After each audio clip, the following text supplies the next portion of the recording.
What is happening, everybody? Welcome to another video of CS301. Today, the topic is cybersecurity or crime and security. But instead of starting right on the lecture, I'd like to propose a couple of scenarios to kind of make you realize how advanced things are when it comes to phishing. So, most of us, if we were to receive an email from somebody named John Smith, who also happened to be the same name as our boss, wherever we work, we might see that our boss's email is something like John Smith at, let's say they work at Nintendo, so it'd be at Nintendo.com, okay? So if you get an email from somebody called John Smith at gmail.com and he claims to be your boss and he says, hey, are you available right now? And then you respond, sure, I'm available. What's up, John? He's like, I'm in the meeting, but I needed you to buy a present for somebody that I forgot. And then you comply and they tell you to buy them some iTunes or Amazon gift cards, and you go ahead and buy them, and they ask you to send it by email, the code, so that they can gift it to the person, and you comply with that, and next thing you know, you never hear from them again. You of course were promised to be paid back plus profit, but you don't get paid back. Now, we all know and probably have experienced something like this, not saying we've fallen into this kind of scam, but we at least have been attempted on us, and we pretty much realize how obvious it is nowadays and how blatantly bad one has to be with his security to be able to kind of fall for that, right? Okay, suppose instead of doing email, they did it with texting. Suppose you got a text message from your boss, John Smith, and again, he claimed to be John Smith. Would you fall for it? Probably not. You could verify the number just like you can verify that the email is wrong. But let's go a little bit further than that. Suppose you get a phone call, and the number in the callback system, caller ID, is the same number as your boss. And when you pick up, guess what? The person on the other side of the line sounds like your boss, has the same mannerism in the voice as your boss, and knows a couple of things about you and your boss. Would you fall for that?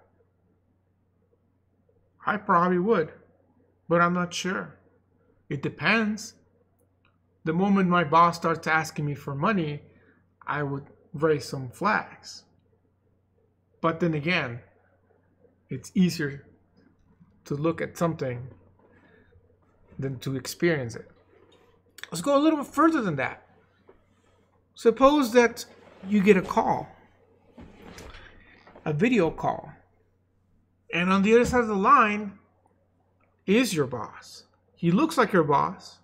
He sounds like your boss. He acts like your boss. But guess what? He's not your boss. But he's still asking you for money. What would you do? I mean, at this point, you are physically looking at a video of your boss. But is he really your boss? How can you even know? How can you even know that I am actually instructing you in this class and this video has not been placed by a hacker? And the fact of the matter is that these scenarios are no longer theoretical.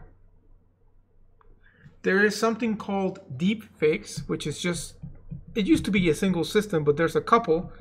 Disney just released their latest, actually, which they're planning on using for movies. And it's the idea of taking a single image from a target and then having somebody else record voice and action, so them talking in the camera and moving, and then they take the image of the target So let's say here's a picture of your boss. He's a little unhappy. And then the scammer records a video asking you for money, etc., etc. Guess what? He takes the picture of your boss, feeds it into the video of the scammer asking for money, and in result, you get a video of someone that looks identical to your boss, sounds identical to your boss, and as long as this person is doing some of the mannerism of that I'm saying, if your boss likes to scratch his ear when he's talking to you, then, you know, he has to remember to do that. But you might not even notice that far. I mean, you look at somebody that looks just like your boss, and it doesn't look like CGI. It looks pretty realistic, especially with a low resolution webcam call. You're going to believe that it's your boss, and you are going to comply to what he asks. This is not Hollywood anymore. This is happening. This is possible to do, and it's a matter of time until somebody takes advantage of that. Why is it not as popular? Because scammers don't even need to go this far. Voice. We trust voice. When somebody calls us and we hear their voice, somebody familiar to us, we believe it's them because it's something very hard to mimic. You might impersonate someone, but at the end of the day, given enough time, you should, if you know the person closely, you should be able to pick it up and see that it's not the same exact voice or the same exact melody to a voice. Well, guess what? A UK energy firm received a call from a CEO of the parent company. So the parent company of a UK energy firm from Germany calls the CEO of the UK energy firm and says, "Hey, how you doing? You know what? I need 200,000 euros. Send them to me right now. 220,000 euros, you know. Give them enough information about the business, you know, do some talk, some, what do they call it? Sweet talk, and ask for the money." And the CEO complied. Why? The number came from Germany. The voice sounded exactly like the person that he knows. And yet, it wasn't the person. And he wired the money, and he didn't think about it twice. Guess what? The scammer tried it the second day. I mean, why not? It worked the first time, why not try it again? Calls again, asks for more money. Now, the CEO in the UK starts to get suspicious. Calls the Germany company back. Germany company's like, "I don't know what you guys are talking about. We haven't called you in like a week or something." They traced the money, went from I believe from a Hungarian account to a Mexican account, and then from there it was distributed, money gone. The insurance paid back, but the money was gone. This happened to a company. When it was investigated, it turned out that the scammers were using artificial intelligence to basically fake the German parent company's, you know, CEO or whoever that was, to make it sound like it was a real person. So this is one of the first examples of using AI, machine learning, to impersonate somebody's voice for profit, of course. And in this case, when they asked the CEO, like, "Hey, I mean, like, did it sound robotic or like what?" The CEO was like, "No, it was the same voice, the same melody of the voice, and he knew this person." That is the threats that we're facing today. And like I said, it's a matter of time until something like a deepfake video jumps in here as well and goes further. So you might think that you won't fall for an email or even a text message, but really ask yourself, would you fall for a voice or a video of someone? And this isn't something that somebody does out of, you know, the open. Some of these are targeted where they research the individuals involved so that they can pretend to be them better. Winding it back a little bit, I myself growing up in Mexico when I was really young, one of the scams that used to happen there was you get a phone call, and well, it didn't happen to me directly. It happened to my parents, to somebody else that's living in the house with us, and like the cleaning lady, and yeah. So the house where I lived, these people, my parents, the cleaning lady, they all got phone calls into my house phone number, and when they would pick up, it would be kind of difficult to understand the call because it was like rough, but it would be like screaming or distress calls, and the person to the side of the line would be like, "Hey, either help me out, like I'm in the border trying to cross to the U.S. and like they got me," and like you'd be like, "Who is this?" And they'd be like, it's you, me, your cousin or your uncle or something, and they don't. These are not pre-planned. They don't do research on you. They just kind of go with their generic scripts, but they make it so vague that you automatically think, oh, okay, this could be like a certain relative or somebody you might actually really know. And a lot of people fall for these kind of scams. Now, in the case of my parents, we didn't really have anybody who like would legitimately try to be crossing into the U.S. illegally. So we were, we pretty much were it was obvious that they weren't real. But there was one scenario where the cleaning lady picked up and they pretended like her daughter was kidnapped, and she did have a daughter, and she did happen to not be home at the time. She, I don't know, gone to school or whatever, and she actually got distressed because there was a chance that this could be real. And you might be asking, well, what about the daughter's voice? Well, the thing is, they make it sound, like they distortion the voice a little bit, and there's screaming and there's noise and it's chaotic, and the whole point is to kind of get you confused and worried, so you don't really think in those moments. You just like pay up. In this scenario, of course, I think what happened was when they first called, and then they hung up and they were going to call again for like money or something, the daughter like actually arrived and was like, "Hey, I'm home," and then like the cleaning lady was like, "Oh my God, what the heck?" And it's like, "Oh, it must be a scam," basically, and that was the end of that. But I've known plenty of people that I got scammed this way, and this was voice phishing technically, but it wasn't even using AI. This was just like playing to people's emotions with generic scripts that scammers use. But what I'm talking about that happened with the CEO is far more sophisticated than that, where it's no longer just kind of, these people probably call 10,000 numbers a day and basically, see who falls for it. Maybe one person falls out of 100 or something. Not 10,000, but maybe like 1,000 numbers a day. I would think more practical. But yeah, so these, when it comes to like a CEO or something like that, they research. I'm sure they research the UK firm. They research the parent company in Germany. They research who to call. They research information that make it seem more believable. If I get a call from my boss and he starts talking to me, in my case, teach class, right? So if he starts talking to me about, stuff that I know, like, oh, this professor this or this class that, or things that I'm aware of happening in the department, it makes it seem more believable, like he's the person he claims to be. And so the more research they do, the harder it is to actually accept whether something is true or not for somebody that's getting scammed. So it's a dangerous world we live in, and that's what I want to talk about today.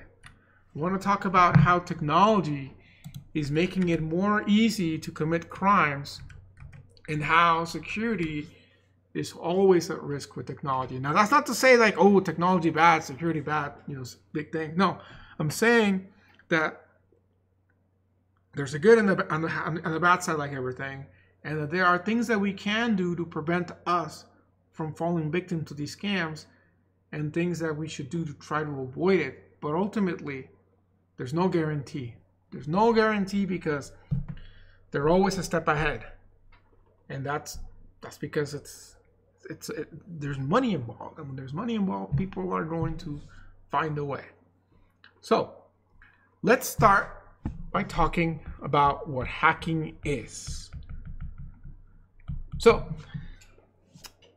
in general, the best way to define what hacking is an intentional but unauthorized access to a computer or a computer system. So definitely intentional, but definitely unauthorized. Means not allowed. Access to some sort of computer or system of computers, I suppose. However, the term's true, I would say, because there's a difference between, like, you know, what you see in the dictionary versus what a term means, and, you know, the meaning of things change over time. When hacking first came out as a term was in the early 60s and 70s, when, like, computers were really kind of getting going into what they are today. And hacking was actually a positive term. When somebody's called a hacker, it was because they wrote really cool or elegant code, like, wow, this is a beautiful hack. Like, a hack was something that was like an especially clever piece of code. So, like, you know, somebody couldn't solve a problem, somebody does this really amazing or maybe nasty piece of code that, like, fixes it, and you're like, wow, this is a beautiful hack. If you've taken CS202 with me, you know, I show you how to access private variables in C++ in tons of ways. You know, most of them using some sort of pointer arithmetic or reinterpret CAS. And then we say, wow, you know, we hacked the private. We think about it in a positive way. We're not really trying to be malevolent, right? So that was the positive and original term of hacking. Eventually, as computers went more mainstream from the 70s to the 90s, hacking took on a negative connotation. It started to represent what we kind of feel about it today, which is breaking into a computer, you know, for an unauthorized access. It was still primarily focused on individuals. So it was meant like, you know, this person is hacking, not versus like an entire company or an organization. And it started being associated with people that were spreading malware or things like computer worms, viruses, and those kind of things. On the other hand, though, hackers, you know, were not always seen as a bad thing. They were useful for showing vulnerabilities in software, and companies would actually hire hackers and be like, okay, you know, you're good, you're known for basically breaking into places you shouldn't, so show us how you do that, so that we can, we'll pay you for it, and then we can patch it so that other hackers don't do it. And there was this sort of concept of white hat and black hat. You know, white hat hackers being the hackers that are helping the companies make things more secure, and then the black hat hackers, which are like the bad hackers who are still hacking for bad reasons, not for malevolent reasons, like for profit, you know, stealing money and things like that. And hacking, you know, if we were to see a chart of hacking, we would see that the number of computers that are in private use or consumer use, you know, the more that went up, actually maybe that should be the x-axis, the more computers that were out there, the more hackers and hacking that was out there.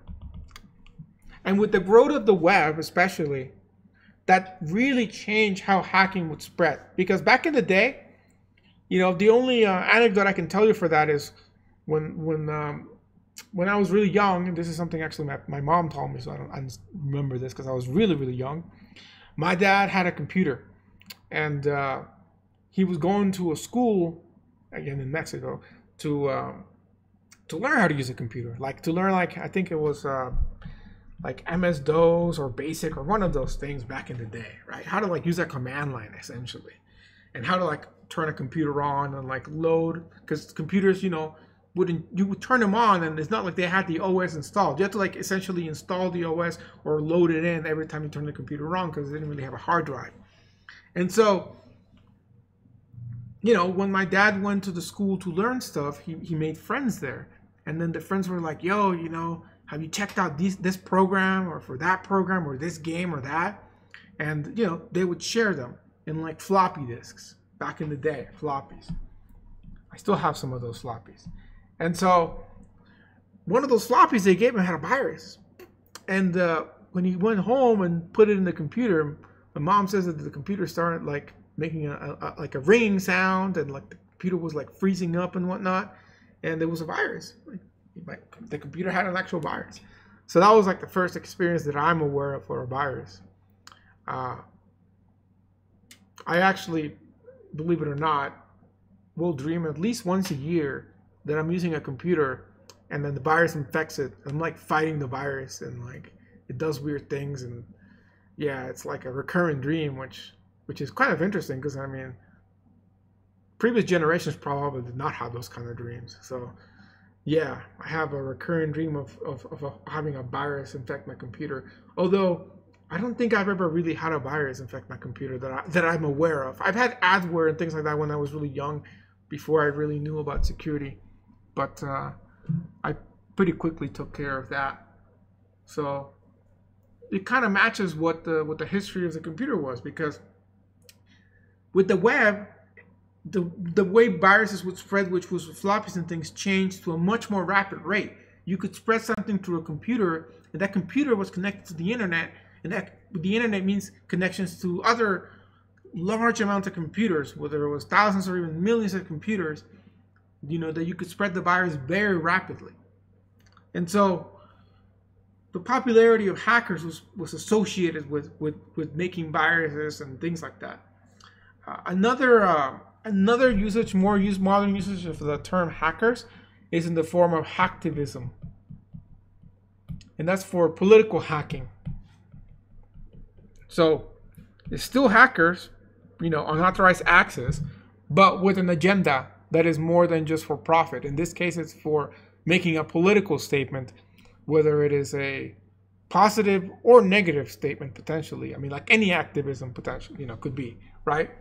And we have things in the internet like Anonymous and things like that. You can go ahead and Google that for hacktivism, or also for hacking, you know.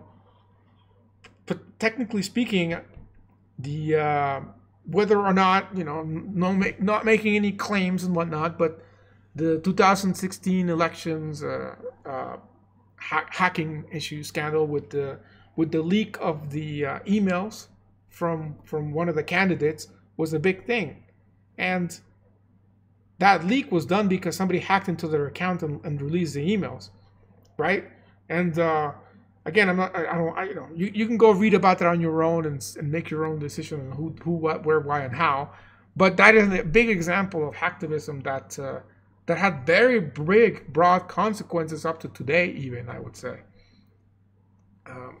Another example of hacking are DDoS attacks. Those are denial of services attacks. And when you say DDoS, I believe that's because it's distributed denial of services attacks. Those are usually when you have multiple computers trying to connect to the same server. And the server requires a little bit of energy to process each of these requests. And when you send thousands of requests, even though each one takes a little bit, when you got 1,000 of them, that's a lot of little bits, which overwhelms the system, and eventually it blocks any more incoming connections. So if you got, say you got a game server, you know, 32-person server. One person connects, you know, he's read in, connects to the server, plays the game. 2 persons connect at the same time, no problem. 1,000 persons connect at the same time. The server's got to reject all these connections or process them. And then if you still got like the one legitimate person trying to play, he gets mixed amongst 1,000, which at this point the server's like, whoa, whoa, whoa, whoa, whoa, everybody stop, don't push in. And so he gets blocked out. And so this is a very typical like attack used to shut down websites or video game servers. Yes. When I was a kid, I used to, I discovered a DDoS tool that you could use to crash servers. And yeah, it was quite an interesting thing. Interesting times back in the day.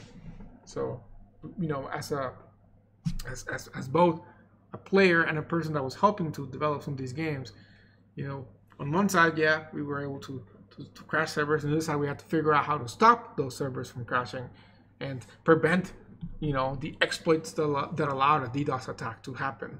But even with the best protection, DDoS is very hard to prevent because you still got all these connections going in at the same time.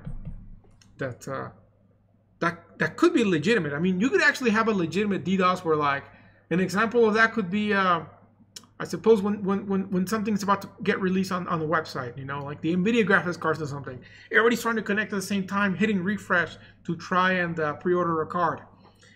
That's overwhelming the servers, which eventually shuts them down. Or shuts down any incoming connections because it's too many to process, right? So that could be like a legitimate, like, denial of service attack that was, like, not intentional. There's also others where a hacker or a group of hackers will spread viruses that control a computer and create what's known as a botnet. Botnet is basically, you got a sub-process running in your computer. Your computer works like normal. You think you don't have a virus. Everything is fine.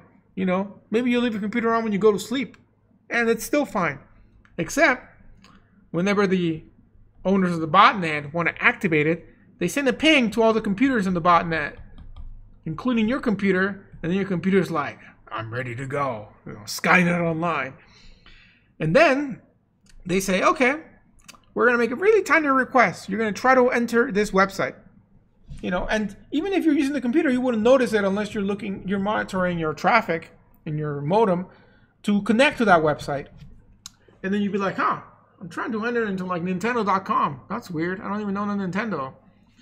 But you're not going to notice that. But that single connection times 1 million in your botnet will take down Nintendo.com. And guess what? When they track down the IPs, they're going to track it down to your house. They're not going to track it down to the hacker. Because the hacker is connecting to you, and then you're connecting to the website. The hacker's not connecting to the website itself. And if he is, he's among the other million that are connecting. So botnets are another big risk out there that, especially because they're very undetectable when it's running.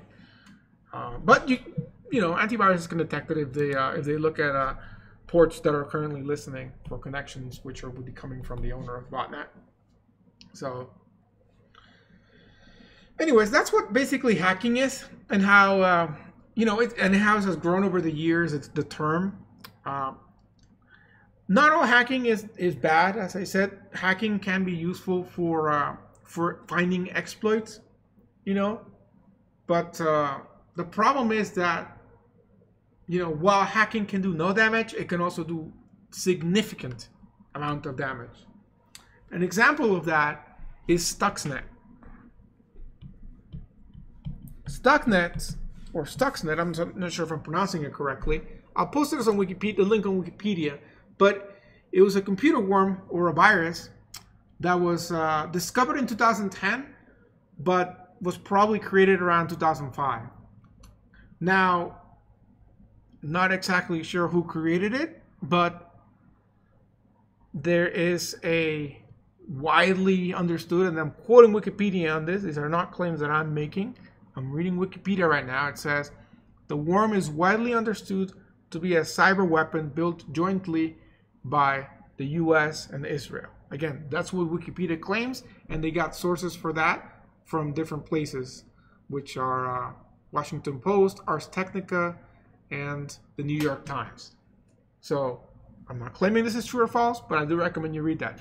Well, I'll tell you what Stuxnet did though.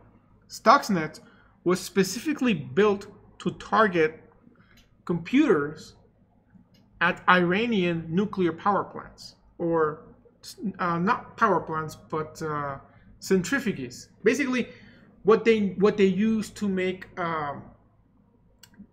fissile material for a nuclear reactor, I think. And so a centrifuge, you know, is basically a thing that spins. And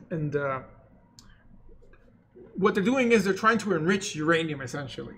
And so the computers controlling this, believe it or not, some of those are actually running like Windows. And so the virus would target Siemens software in the computer to take over that and actually make the centrifuge like spin faster to the point that they would like destroy themselves. And so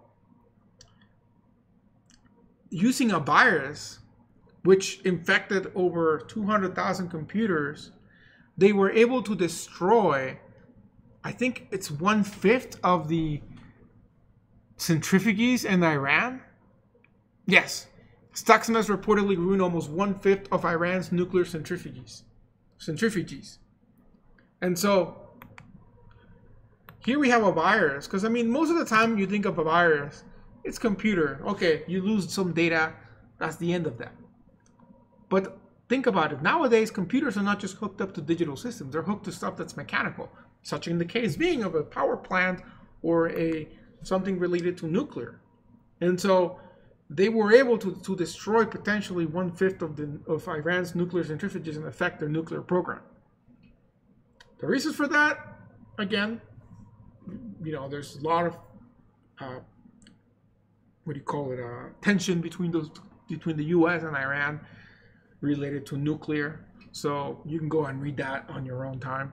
But what this shows, and the reason why I brought this up is because computers, the internet, hackers, and viruses put all that together, and you get something like Stuxnet, which is potentially what is a term that you might have heard before. I'll probably write this down. That is cyber warfare. Right? Fighting war with computers, in this case with a virus, right? Imagine that I created a virus, or somebody created a virus. I don't even want to say I, because that's a horrible thing. So imagine someone creates a virus that is meant to target something like infrastructure. Like, let's say, the Hoover Dam.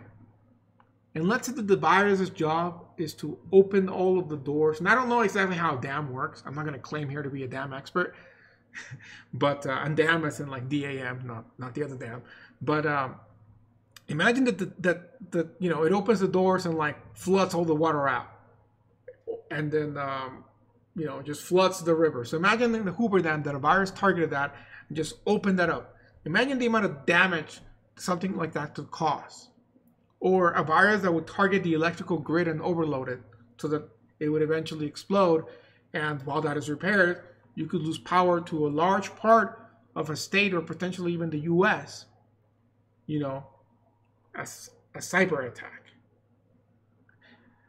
This is very serious to the point that countries like the U.S. have established cybersecurity branches to homeland security and things like that. In fact, one of the ones that I became aware of recently, actually, is, and I would like to point it out, and I'll leave a link to their website, is the Cybersecurity and Infrastructure Security Agency, more commonly known as CISA, and that's actually their website, CISA.gov.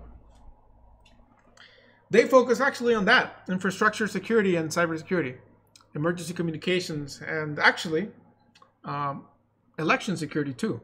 So they're focused on keeping things like elections safe and whatnot. So it's a real threat. Hacking today is not just about losing data or things like that. It potentially is about crippling an entire country if allowed to, if the safeguards are not there. And when you talk about hacktivism and political hacking, you imagine somebody trying to make a statement politically and then decide to like shut down an entire network or like power grid or something like that. Think about the damages that could cause, whether or not it's for politically right or wrong reasons. At the end of the day, it's a form of civil disobedience, right? And so when we think about how hacking should be punished, you know, it really depends about on what the extent of the damage that they do is. You know, is it vandalism?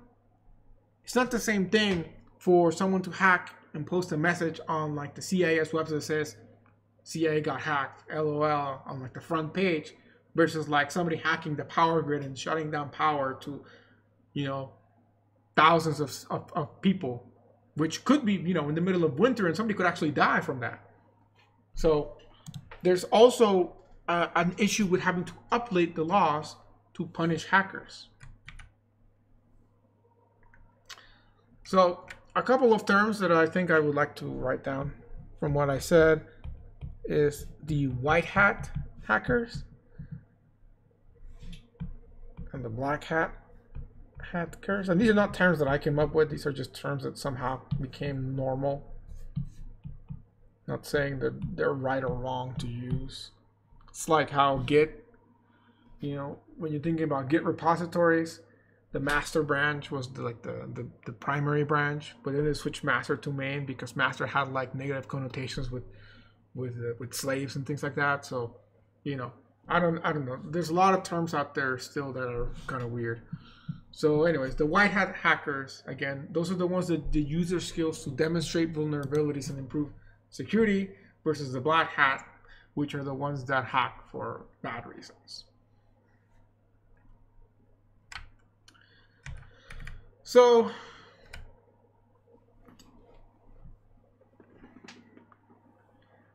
when we talk about hacking, we have to talk about security. And so hacking is a problem. But at the end of the day, if you have good security, you shouldn't have hacking. But at the same time, you know, it's like, why do you lock your door?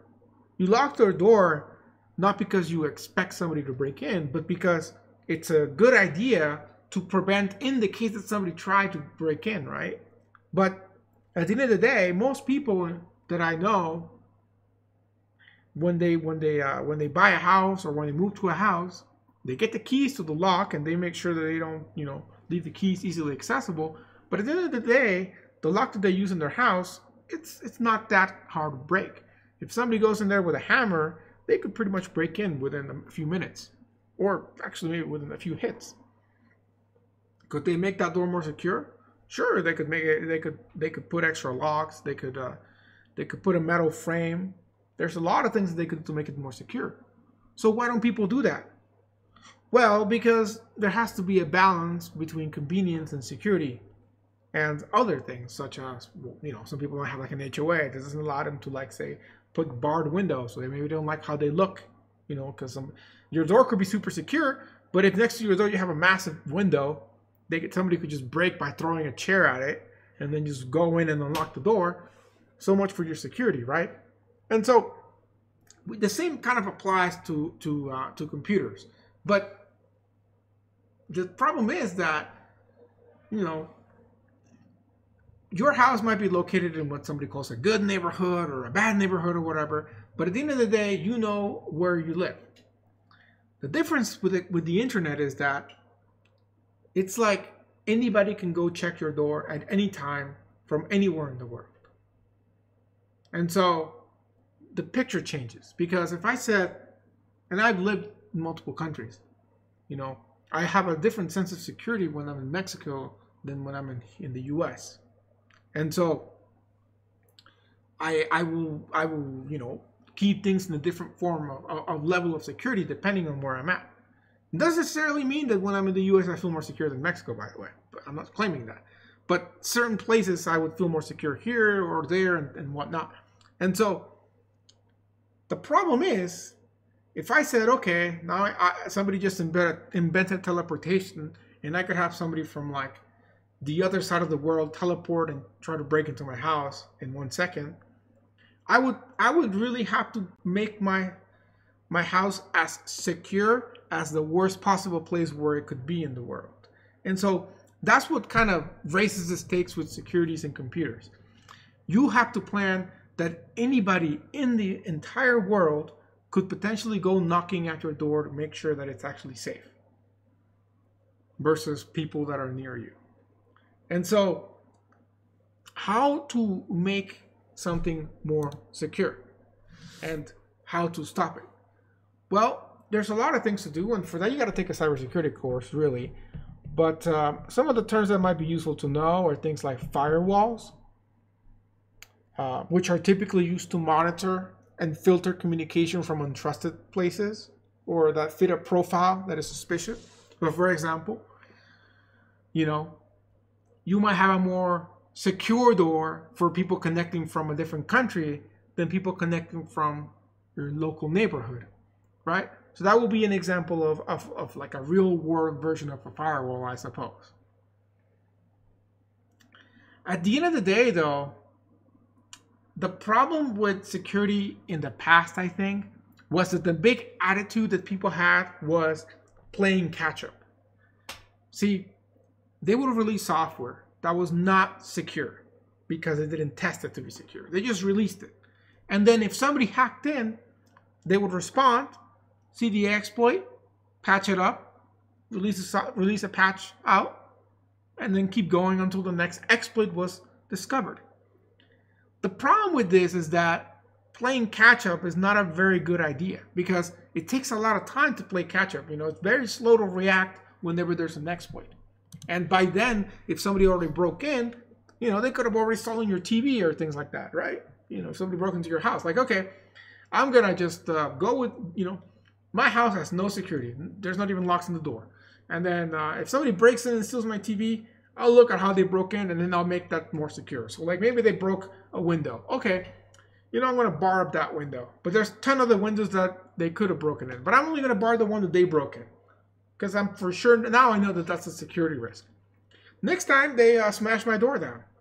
Okay, maybe my door was not so secure. Let me go ahead and actually reinforce my door. Next time they break into my garage. Oh, well, maybe I should put some locks in my garage. That's not the way to go because every time they break in, they're stealing information, right? So nowadays, we're switching to the other method of making things more secure before even releasing them. But this, of course, costs a lot of money and is a lot harder to do because you have to think like a hacker, but also you have to, basically, you have to sort of take yourself away from your own software and look at it from like the attacker's perspective. More and more businesses have a responsibility to use security tools and monitor the systems to prevent attacks from succeeding. And you, as a user, as a user of somebody else's software or something that relates to computers, have a responsibility to ask and educate yourself on the tools that the providers are using to make sure that your information is safe. And in your personal, usage of things, to have things like a firewall. Other things are, of course, an antivirus, anti-spyware, I guess anti-adware, anti-ransomware, things like that. Well, these are all kind of falling under these two, really. In fact, I would say they all fall into antivirus, but a lot of people have the anti-spyware as their own thing. By the way, maybe not all of you know what ransomware is. Ransomware is the act of somebody hacks into your computer, encrypts your hard drive. By encrypting, I mean they basically take all your files and add a password to them. And so when you do that to an entire drive, you're encrypting the drive. And so after you do that, the password, of course, is something secret that they have. So they send you an email and say, hey, we just locked your entire drive. If you ever want access to it again, you have to send us $200 to this Bitcoin address. If you do, we'll give you the password. If you don't, well then it's going to take you a couple of millennia to crack the password by brute forcing it. So it's up to you. So what do? Well, you can choose not to pay. We don't negotiate with terrorists kind of approach, or maybe you really need to unlock it because your assignment is due tonight and you had it in your computer and you had no backups. So you pay the $200 and they get unlocked. And it actually turns out that a lot of the times these ransomware people do actually honor their word to unlock things, because they want to have a reputation, I suppose, of actually unlocking it when you pay, which is kind of messed up. But at the same time, I guess they have some form of ethics. I don't know. But this isn't something that happens to just individuals, by the way. It happens to corporations. In fact, I read that the largest ransomware attack to a school department was actually in Clark County. The Clark County school district got attacked with ransomware. They locked up some part of it. I don't know what the details are, but I'll try to Google it and maybe add it as a link to the video. Let me write this down. Clark County ransomware. Maybe I'll find it by just clicking Google. Here we go. September 29, 2020. Clark County School District. In this case, they refused to pay the ransom, and so what they did is they released all the potentially exposing information. Now, I don't know. This is pretty recent, so I don't know. There could be some falseness to this, so you have to verify that on your own. But in this case, what happened is they went a little further than just locking the information from access. They said, okay, if you want it unlocked, pay the money. If you don't pay the money, not only do you not unlock it, but also we made a copy of it and we're going to leak it. And among the things that they were going to leak was going to be social security numbers and information about employees. And so, you know, now it's not just the company that's at risk, but the people the company is involved with, which in this case is the employees, which are the teachers, and the students, which are the users, right? And Clark County refused to pay the ransom, and they did indeed leak the information. So, because this is pretty recent, I don't know what the effects of this were, but this shows that ransomware is not just something that happens to individuals. So, how has the government responded to hacking? Well, a couple of different things have been passed by Congress, and so let's kind of go over a couple of those. The first one that I'm aware of was in 1984, and that is Congress passed what is known as the Computer Fraud and Abuse Act. That's CFAA. And what it does is it covers basically government computers and financial medical systems and activities that involve computers in more than one state. Since it's the federal government, there's like interstate commerce. Probably the interstate commerce clause was like involved in this. And computers basically connected to the internet. And what it basically said is that under this CFAA, it is illegal to access a computer without authorization. That's kind of what it went down to. So that was kind of like the beginning of cybersecurity crimes actually being crimes. And this is 1984, pretty long before a lot of people even had computers in the first place, or let alone internet. Another big one is not exclusively for computers, but it definitely affected them on hacking, was the Patriot Act. The Patriot Act basically expanded the definition of loss, loss or damages to an attack, to cost, to assessing and restoring a system. So basically, if somebody hacked your computer and erased all files in your computer just for the lulz, basically, and then you went and you knew who it was, maybe you actually know, you figure it out, and you took him up to court.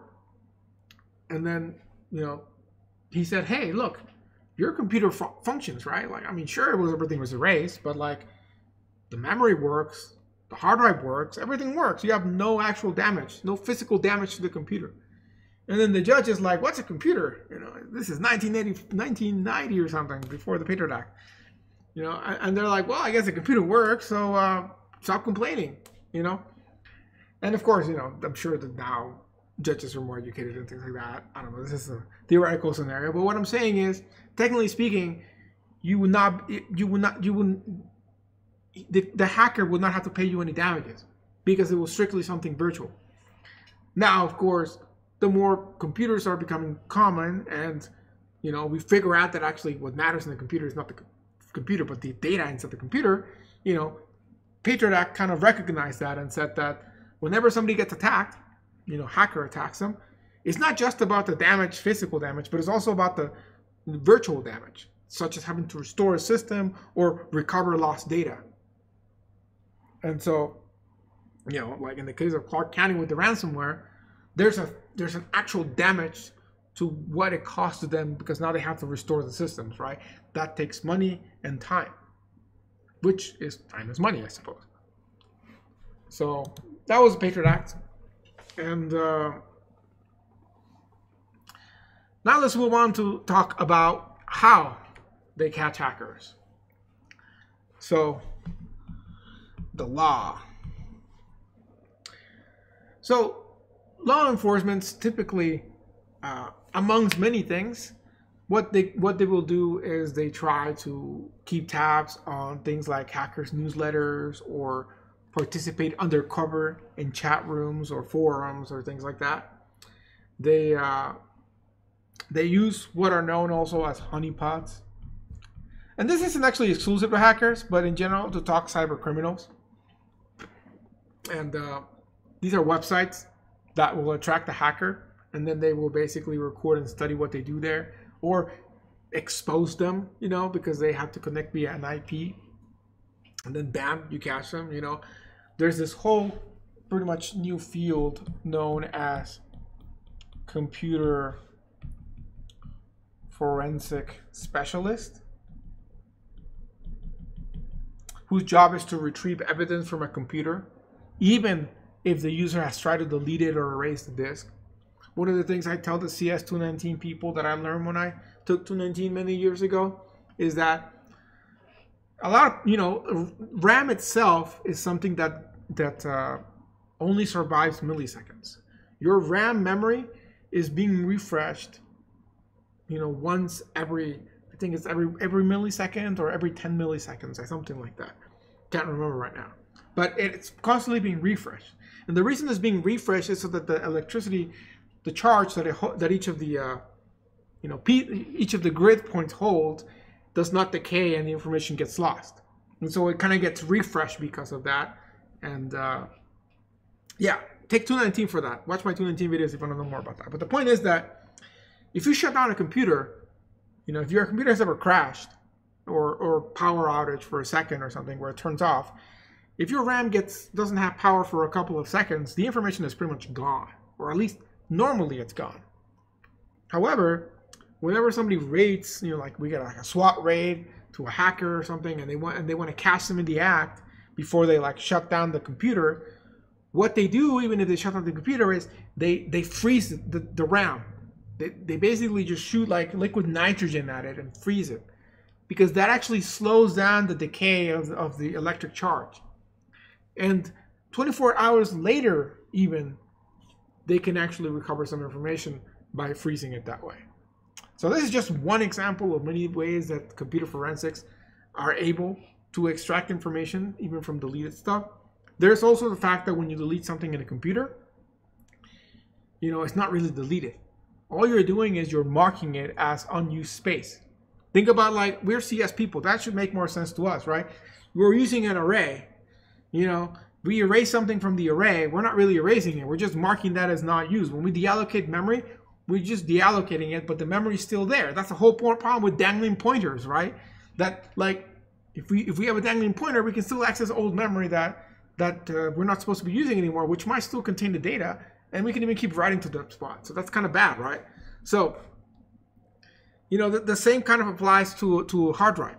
And so to truly erase a hard drive, what you want to do is you want to write multiple times to the same location in the drive, the same sector, to eventually write it so many times that it gets truly erased. Because here's the thing: when you even if you say, oh, okay, I'm just going to overwrite the same spot a single time, you know, just to make sure, I'm going to write the entire drive with all zeros. Well, guess what? Whenever a certain bit is flipped in the drive, it has a little bit of memory of what it used to be based on how the field got affected. So a computer forensic specialist can actually go in and see, okay, this bit used to be a 1. This bit used to actually be a 0 and it remained a 0. They can see those changes. The only way you can get rid of those changes is by repeatedly writing, multiple zeros and multiple 1s at random in a specific sector or a bit to be able to truly make it untraceable, right? So a lot of security software will do that. Like I believe the standard for like NSA is either 3 or 7 writes to the same sector to truly make it erased. So it's a big field, pretty cool field. So it's one of the ways that they catch criminals. Then of course there's the basics like, the ISP records, as I talked about, I think at some point when we're talking about providers, they log all the websites that you go to, and that's in the log somewhere. So just because you use private mode or Firefox or Chrome doesn't mean that you're truly private. That is kept in a record somewhere in Cox, basically. And if they get subpoenaed, they have to hand it over. And then bam, now we know what websites you went to, at what time, and at what times you went to, which would place you at that location when you went to them. We can also go look at a router and look at the router logs. Did you know your router keeps track of all of the IP locations you connect to, which of course each website has its own IP address? That's kept in the router too. And those logs last about 30 days usually. You can erase them if you actually log into your router or modem, but yeah, that's they keep track of that. So what do we do when we catch a hacker? Well, you put them to jail like anything else, right? But we have a problem. A lot of the times, a lot of these hackers are actually underage kids, like young children that are hacking, like teenagers. And so what do you do from an ethics point of view to someone that's a juvenile? It actually turns out that until 2000, did a young hacker actually receive time in juvenile detention. Before that, they would usually receive probation, community services, or just fines. But when you have a hacking crime that could potentially kill somebody, there's let's go back to the Iran thing. Let's say that there's a virus that makes this nuclear power plant explode. You could lose thousands of lives short term, and then maybe millions long term with radiation leakage, right? This is basically murder at this point. And if the hacker behind this is a 10-year-old that was doing it for the lulz, what do? Do you send him to like life imprisonment at that point? So it's a big ethical question, and that's why it took until 2000 to even send a single hacker to detention versus like community service. The temptation to basically over punish or also under punish is a big issue when it comes to figuring out how to deal with this. And typically what it ends up being is that the sentencing will depend on the intent and the damage done. There's also a lot of hackers who have matured and gotten to have productive and responsible careers in security. So you get somebody who, like the typical story, I mean, I used to hear this all the time when I was younger. 15-year-old hacker hacked into like the Pentagon or something, and like wrote a LOL message on their screen to everybody in the Pentagon. And then like 2 years later, he was hired by like cybersecurity firm, and now he's making like more money than he could have even stolen back then. So those stories are always out there, and there's a certain truth to those stories that things like that have happened in the past.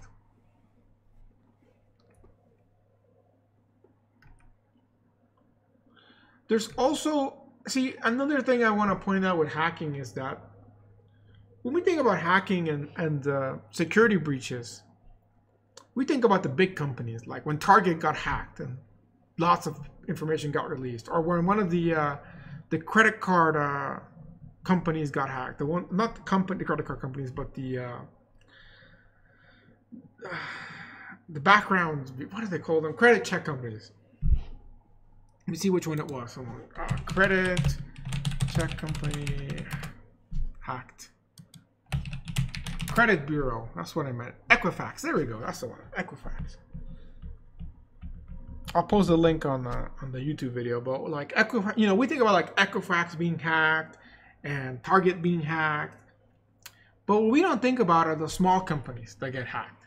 Those small companies are always more dangerous because they don't have the budget or potentially the understanding of how easy it is to get hacked than somebody like Target or Equifax, who hopefully have like, well, they clearly don't have that well because they got hacked, but you know, there's a better chance of them having an actual cybersecurity team just focused on avoiding hacks like that. So as an example of this, you have Face Mechanics. Face Mechanics was a small business at less than 200 employees in Southwest Pennsylvania. They specialize in supermarket refrigeration systems, or like fridges basically. And in 2013, in fall of 2013, they were the target of a security breach. Over 40 million credit cards were stolen. That's 40 million. 70 million customer records were stolen. And it all started with a phishing email sent to the company. The problem is that small businesses typically cannot afford an entire securities team.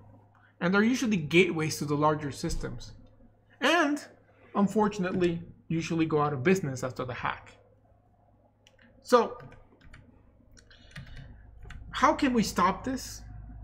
Well, as I said, security. But how do you do security?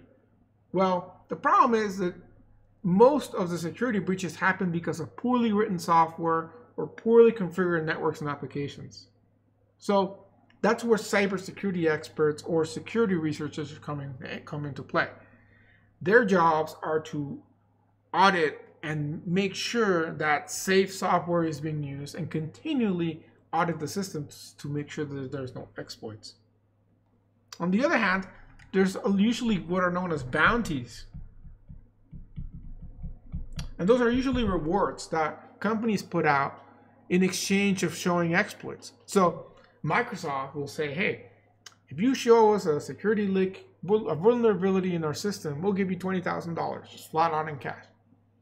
Every leak that you find, or every risk that you find. And people find them and they get the money. And sometimes it's even anonymous if you're kind of worried. Those are pretty popular. And they work. You're basically outsourcing your security assessment to others. But the whole idea being that it's more in the benefit of a hacker to get the bounty and not actually be a criminal than to actually hack in and try to get money. There's no guarantee that it's going to happen. In fact, I do remember recently Twitter being hacked. And then you had a lot of high-profile accounts that were posting messages with a Bitcoin address asking to send money to the Bitcoin address. And it turned out that it all happened because of an employee, that they had access to an employee's account, and they were able to send out all these messages from that. But on their first impression, it seemed like the hacker only received a couple of $1,000s from the hack. Then there was claims that he received over $200,000. So I'm not exactly sure what the final numbers were, but the problem is that he's a criminal, and now they're going to try to track down that transaction in Bitcoin, and he might not even get the money. You know, he might have to like launder the money to get it, and not even get the full amount. He's probably going to get a part. So he might come out of this with like 50. Let's say he actually got $200,000. He might actually only come up with like 50,000 that are clean for him to like actually use. Wouldn't it just be easier if he maybe got 40,000 from Twitter as a bounty by showing this vulnerability, and then basically, you know, being respected in the cybersecurity community and not being a criminal and making a nice payday still? So that's where like the advantages of things like bounties come in, that they sort of motivate hackers to actually help things make things more secure instead of trying to break them. While talking about crime and security, I would like to make sure that I clarify a very important term that I'm sure you all have heard, but we gotta make sure you know it, and that's identity theft. Identity theft. And identity theft is the idea of crimes. It's a group of crimes where criminals will take the identity of a person unknowing to them, typically an innocent person. So with the goal of that is to use their personal information and usually their finance information, such as a credit or debit card number and their social security, to make money. So essentially, when you get a credit card stolen, that would be considered identity theft. When you get your social security stolen and sold maybe to somebody else to use it for work, that would be considered identity theft. Or if somebody is taking your identity to try to scam somebody else, such as in the example that I gave in the beginning of the video. So the person that was impersonating the German company, that's technically identity theft. It turns out that the age range of most identity theft victims happen to land around 18 to 29 years old, which, you know, it's pretty much right around what the average age of a college student is. And the reason why is because they use the web the most. You know, they grew up with the web. I mean, I grew up with the web too.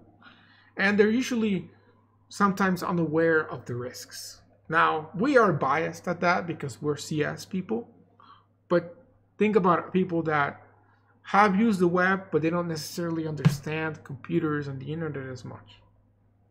I see my cousins who are not CS people, but they still use computers. They still have tablets. They have a YouTube account, things like that. They have emails, but they don't know the risks as much as we do because they don't understand a lot of things, right? And then we don't expect them to. That's the whole point. We gotta make things safe even for the people that are not experts at this stuff. E-commerce is a beautiful thing. Being able to sit home, especially during things like quarantine, and being able to buy whatever you want and have it shipped to your house is a beautiful thing. However, the downside to it is that it has made it a lot easier to steal and use a card number without having to actually steal the physical card. Back in the day, you know, somebody stole your wallet, they go and sell those credit cards for some money or use it themselves to try to steal some money from you. Those days are long gone, at least the part where they're actually stealing it for the card. People still steal wallets for the money. But now what we also get is people stealing the credit card number on an online transaction and using it elsewhere. I've had it happen to me a lot of times. In fact, I had it happen to me recently. I was buying a couple of things online. I would think I actually was buying a bipod or a tripod. And I actually went onto the manufacturer's website and I wanted to buy from them. And I have a bunch of credit cards that I specifically have for potentially risky transactions, such as when I was buying something through a manufacturer website that did not seem very modern per se. I mean, I made sure that it was like a legitimate website, but it still looked kind of old school. And so I used one of the credit cards that I heavily monitor for that. By the way, I do recommend that a lot of companies, they allow you to have temporary credit card numbers for specific purchases to avoid risks like this. And that's usually a really good thing to do. So you generate a credit card number and then you use it in a risky company and then you stop it from any additional transactions to avoid you giving out your like actual credit card number. And so that's exactly what I did. And alas, maybe 3 days later after I made the transaction, before I even got my item actually, somebody tried to use that number in like Great Britain, to pay for like an Uber or something. And that is technically identity theft. So I could say that I had my identity quote unquote stolen, although all they stole was the credit card number. But of course, in this case, it didn't really work because again, it was a temporary card number, so it got rejected, but it still told me about it. And I was like, huh, okay. So it was a good choice to actually not use back my real credit card number in there and use a temporary one essentially.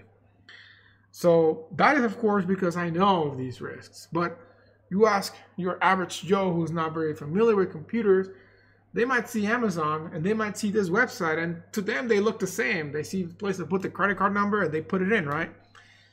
And then if they're using the same credit card for everything, then they got probably like tons of purchases.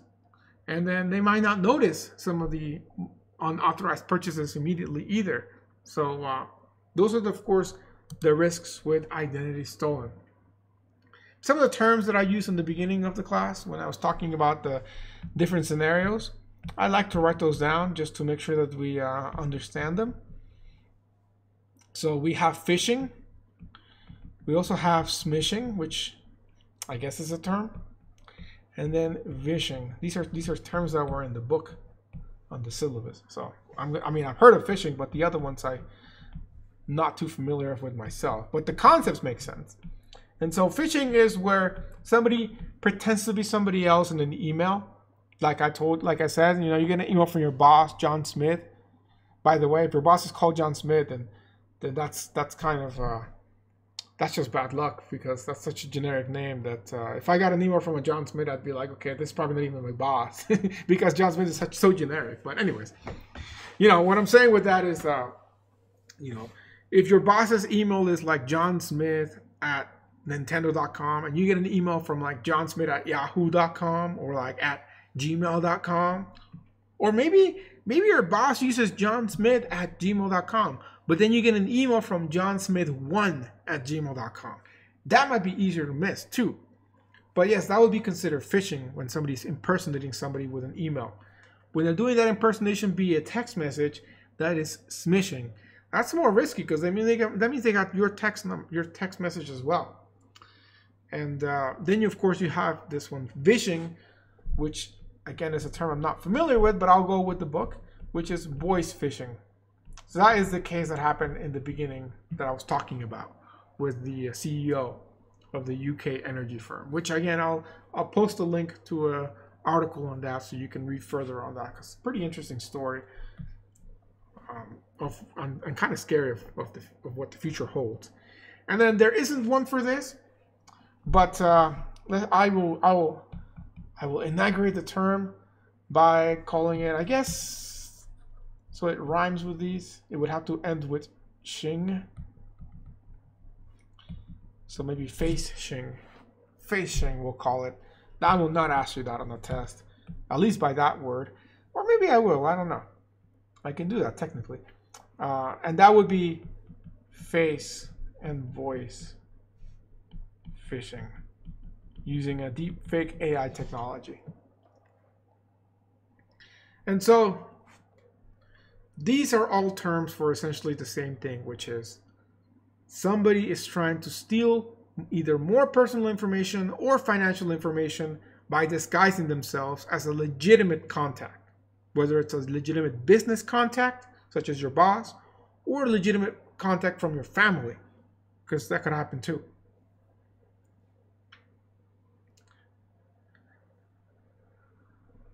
Another term that I have here is farming.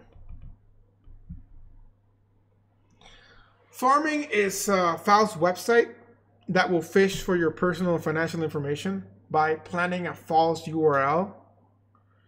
So, for example, you get an email that says, I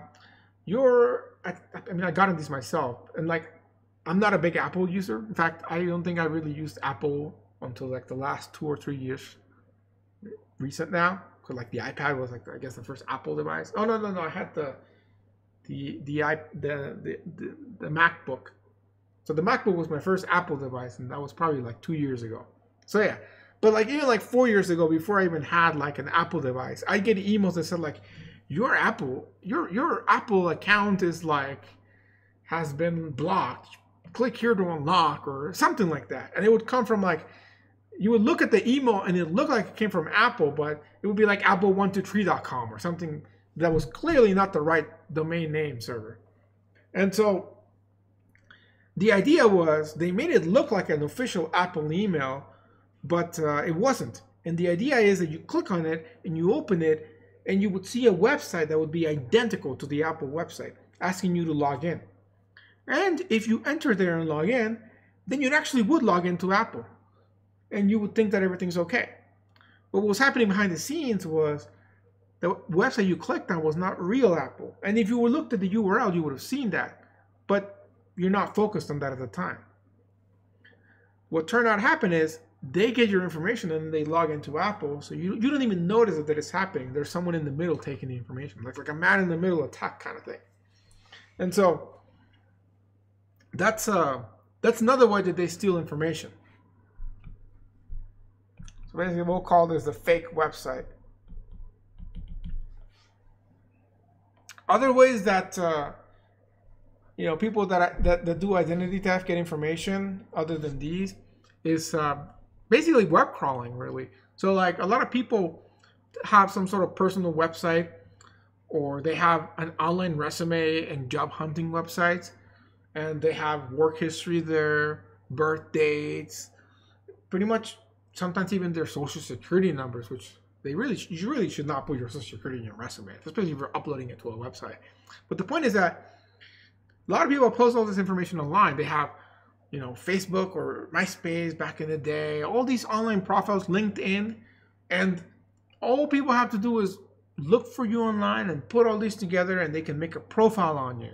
And then they can use that to steal information from you, or financial information, or they can use that to impersonate you and steal it from somebody else. So like, for example, I go and I find out what this German company CEO's name is, what he likes to do, his contacts, all through his LinkedIn, some pictures through Facebook, and I basically build a profile from him, feed the face, feed the voice, to maybe I get some video of him talking at a conference so I can get his voice, feed it to the AI system, the voice and the face and the picture of the face, and now I can create a deep fake, which I can then pretend to be this CEO to this energy firm in the UK and steal their money, essentially, right?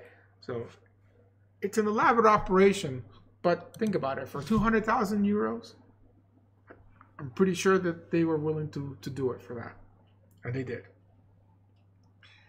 So what can you do against these things? Well, of course, like I said, it's, yeah, sure, easy, not so easy, definitely not easy at all, right? This one, I'd say it's easy as long as you're careful too, the farming. But ultimately,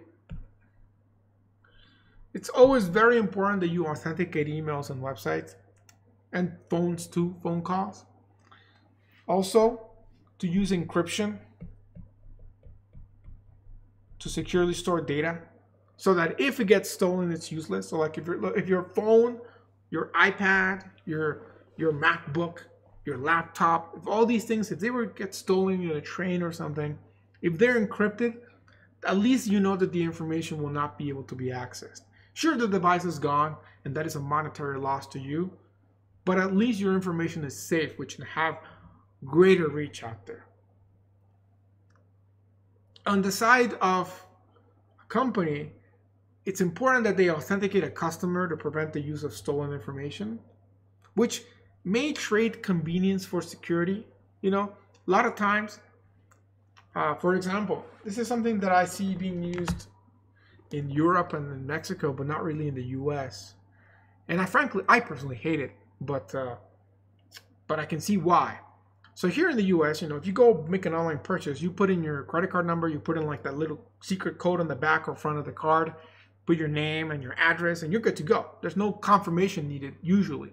I've had maybe like 2 or 3 times where I actually had to give confirmation to a purchase. Like when I bought my HTC Vive a couple of years ago, that was going directly to like Taiwan or something. So like, I literally called my bank before I made the purchase. I said, look, I'm making this purchase. I know it's going to look kind of sketchy, but it's like a legitimate purchase.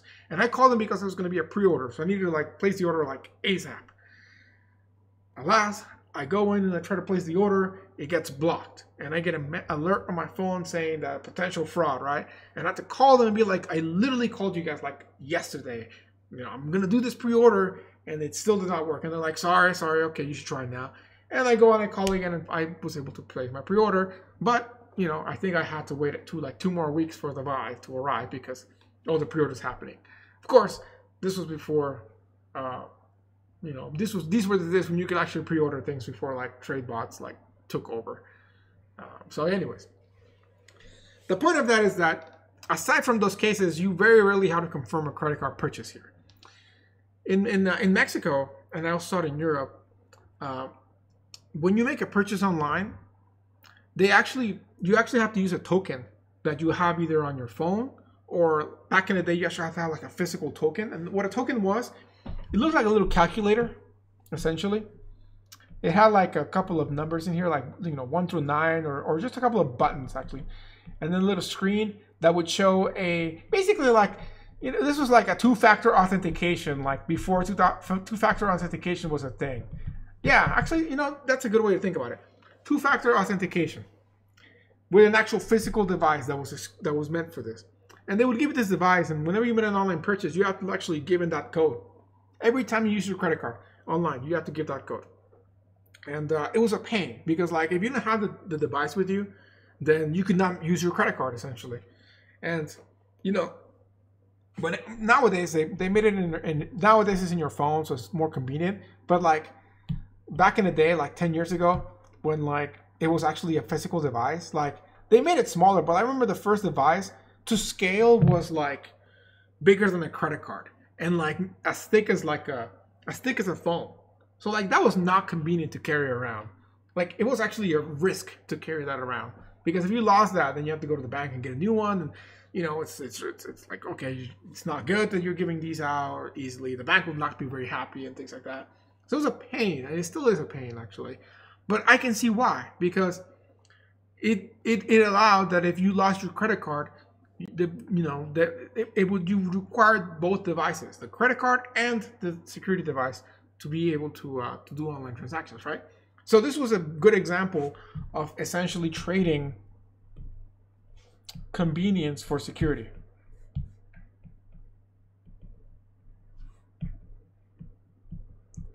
Now, of course, we get best of both worlds, because now our phones serve as that, basically. But they still use that system in Mexico, and at least I know for sure in certain parts of Europe. So, yeah, I don't like it, but I can definitely see why. And like I said before, fraud alerts are something that are very useful nowadays. And because we all have phones, it's great, because they can basically, you have your phone with you pretty much 24/7. So if your credit card does get used somewhere sketchy, you get a flag, and you get a flag immediately, and so you can stop it. And typically there are insurances and covers that allow you to get your money back, essentially. I've had a couple of times where I had my credit card stolen, like I used it probably at a gas station, if I was to try to track it down that way. And those, of course, I have to use a physical card, so I can't use my virtual fake cards like the one I did with the example I was telling you guys online with the bipod or tripod. I don't know which one it was, but I think it was a tripod. But essentially, with the gas station, like I had to select my card, and I think it must have been cloned in the gas station. And then next thing I know, it was being used to like a Home Depot across the country. And I was definitely not across the country in Home Depot of all places. So, I contacted the credit card company, and there's insurances. I got the money back. End of the story. But that is going to cost the credit card company something, because they're paying for this insurance. So, it's added to the cost of the credit card, essentially.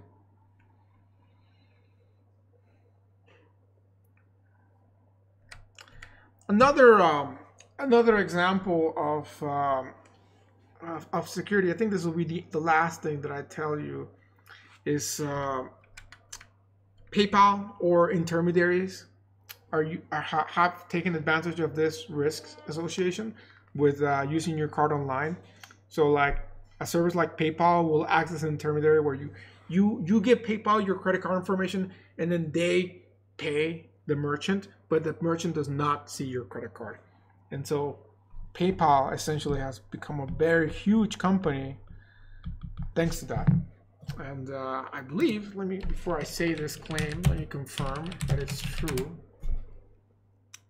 Yes, I believe, I believe indeed Elon Musk was the creator of PayPal, or at least one of the creators of PayPal, I think. Yeah, co-founded. So no, they merged. So I don't know if he created it or they merged, but he was definitely involved in it, and that's how he made his money. So he could do like SpaceX and things like that. So PayPal. There's also a big market for software to detect unusual spending activities. So those fraud alerts, what they do is they basically, it's kind of scary when you think about it, but computers are tracking your purchases. Every single purchase you make with your credit card is being tracked. And not just that, but they are training models to basically model to expect what you would purchase and what you wouldn't purchase. So they're like, okay, this guy likes video games, so we can expect him to keep buying a bunch of video games. Or this guy likes to go to the movies, so we can expect him to go to movie theaters. But then all of a sudden he goes and goes to a bowling alley. He's like, okay, this person has never gone to a bowling alley before. Is this something we should flag or not? Especially if this bowling alley happens to be across the world when he just made a purchase 5 minutes ago in a different country. That, of course, is easier to detect. But it's pretty impressive what kind of advances softwares have made to detect unusual spending activities. So it's pretty cool, and it's another thing that has grown a lot these days. So all in all, I think that's all I'll say about identity theft and credit card fraud. Looking forward into the future, biometrics will play a big role, I think, as the next sort of tier of security. Because right now, two-factor authentication, as I mentioned before, is one of the ways that we are really helping to stop a lot of identity theft. Because what you're basically doing is you're splitting the risk. Instead of losing your phone or losing your credit card, you don't expect to lose both. And if you do, at least your phone probably has a password to log in, which you probably won't lose either. So you're putting more roadblocks that makes it harder for someone to actually steal your identity. And that's why two-factor authentication is very successful. But even that has risks nowadays. And so the next sort of step that people seem to be kind of going for is biometrics, because things like a fingerprint or facial or voice authentication are harder to trick. But yet again, we were just talking about that. Both facial and the voice can start to get tricked. So that, of course, is going to be the next issue in down the line, right?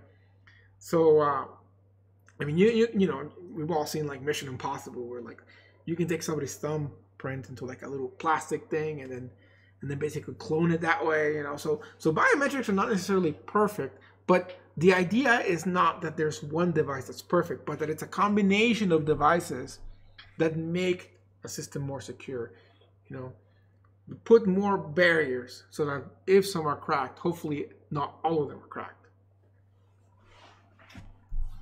And biometrics are still actually used today, by the way. I believe in things like airports and things like that. They're pretty common to have thumb checks and things and of that manner as well.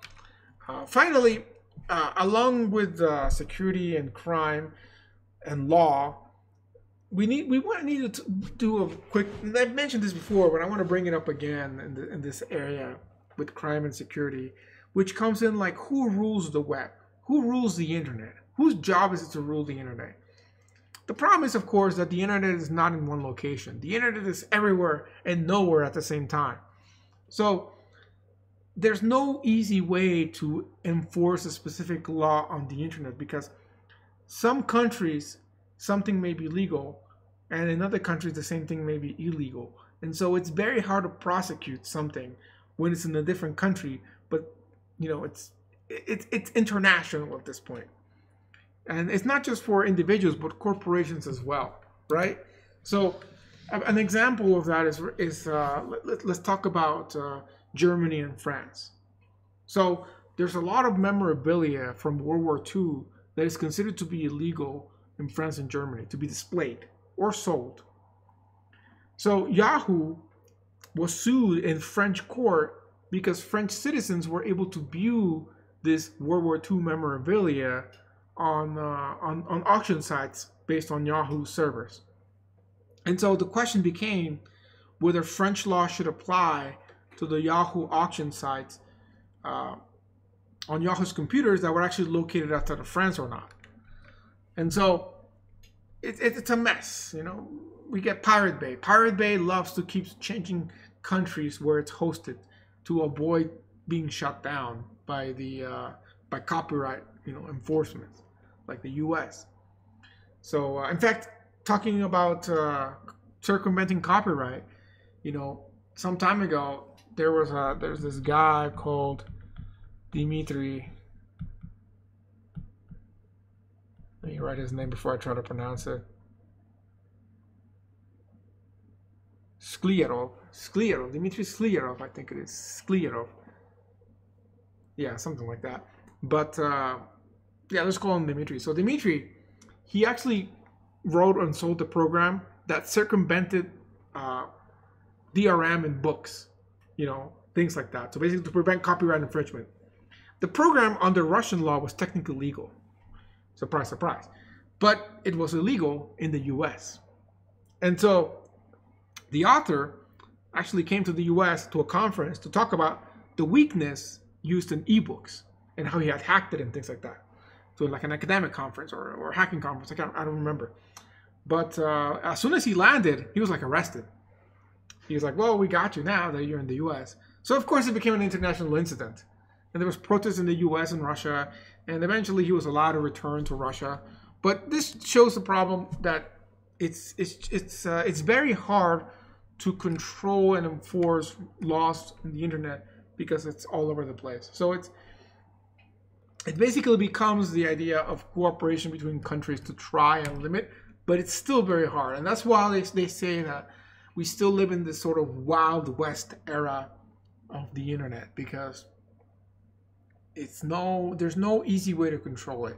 Some places of the internet are more controlled than others. Just like in the Wild West, there was bigger cities that were more controlled, but then you went to the small town in the middle of nowhere where, the fastest man in the West was the controller of the town, essentially. And that's really what ends up happening with the internet nowadays. And frankly, that's how it's going to be for a little while until anonymity is completely removed from the internet, which that is, of course, its own discussion as to whether that's a good or bad thing. So with that, I will go ahead and call it a day on this lecture.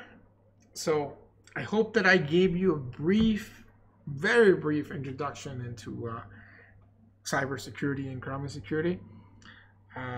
Depending on when you're watching this, in spring 2020, I'm teaching a cybersecurity course, and I'll have a YouTube series on that. So you can check that out if you're watching this in spring 21, actually, as I upload that. If not, then there is tons of information on the internet. I recommend you check out the CISA website. It's actually pretty cool. They have a graphic novel they released that gives you a little bit of an introduction into some of the set risks of cybersecurity and risk associated to that. They actually bring up the case with the UK energy firm and things like that. So check them out. But most importantly, in addition to knowing this because you're taking it as a class, be careful out there, and remember that it's a mouse and cat situation, and it's an escalation. What today may seem obvious as okay, this is obviously somebody trying to scam me, and this is not. This is obviously a hacker. This is not. This is unsafe, and this is safe. Those concepts are changing over time, and we want to make sure we stay on top of that so that we remain safe. So with that, I thank you for watching. Hope that you enjoyed the lecture, and until next time, stay safe out there.